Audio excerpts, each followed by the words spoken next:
Chapter 11, Theft in Daytime, in Daylight. There is no doubt that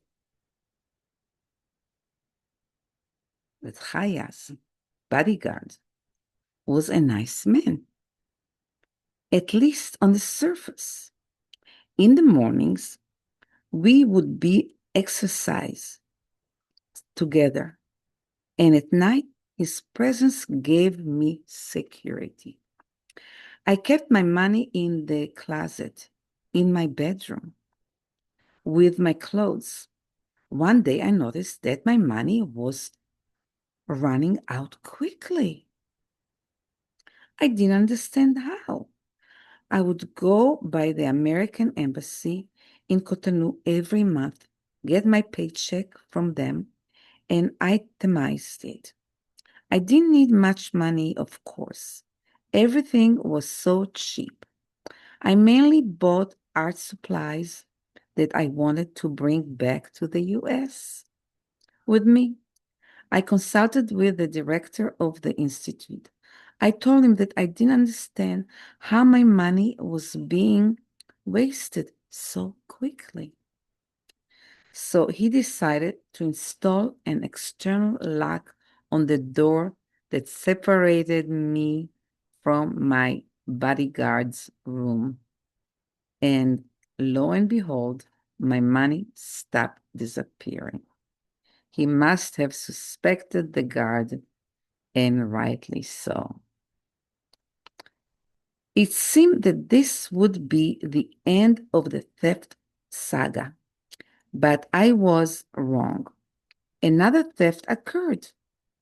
Every morning, I would go for a jog around the neighborhood, and since the guard was at home or in the yard, I wasn't afraid of theft and left my door unlocked. I didn't imagine that he himself would do something in broad daylight. And then one morning, as I was going for a jog, I said hello to him when I saw him in the yard, working on his motorcycle. I continued running through the yard gate and the compound gate. I passed under my neighbor, Louis' balcony when he was standing, and I said hello to him too. Back at the compound, I passed through the neighbors' yards and saw one of the cooks and also my gardener, who had already started working early in my garden. I approached my front door through the porch and was surprised to see my guard there. He gave me some excuse and went on his way. I entered the house and found my cat's water bowl spilled on the floor. The water was scattered on the floor, and to my surprise, I saw traces of rubber shoes in the second bedroom.